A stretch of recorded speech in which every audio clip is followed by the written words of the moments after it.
kipya ng adingin. Nagkutsunga kaong honsangin o. Kasyang na ong lozong, kapil na ong lozong. Kanun na tuwal niyang zong, honsangin o.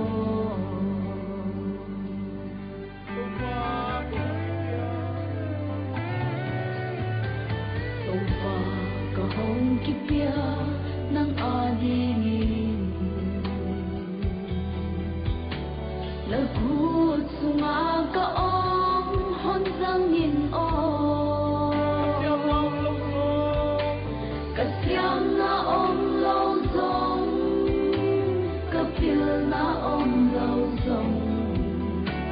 Kanun na tuwang niyang zong, honsangin o. Honsangin kanun na tupao.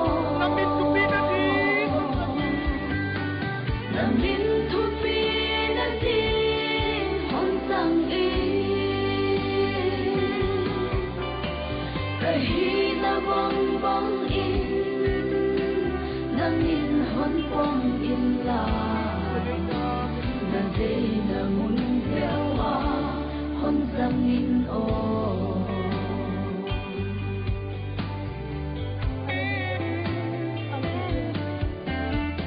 Kiman na di omlo kahizong in.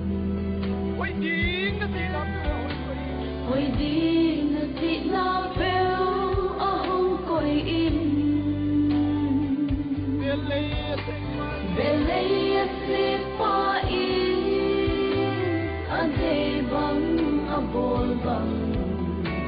Kizong hambolin mo, naday bang in. Honsangin kanun na tupao.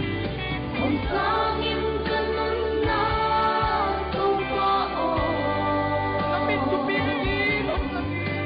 Namintupi na din honsangin.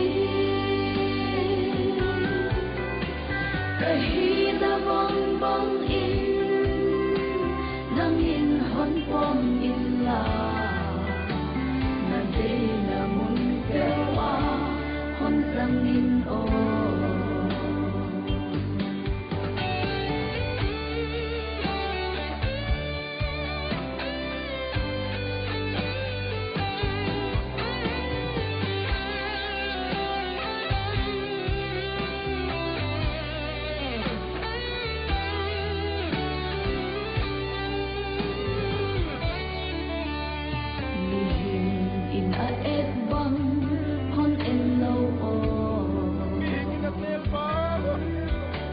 Lihing in atel bang hontelo o.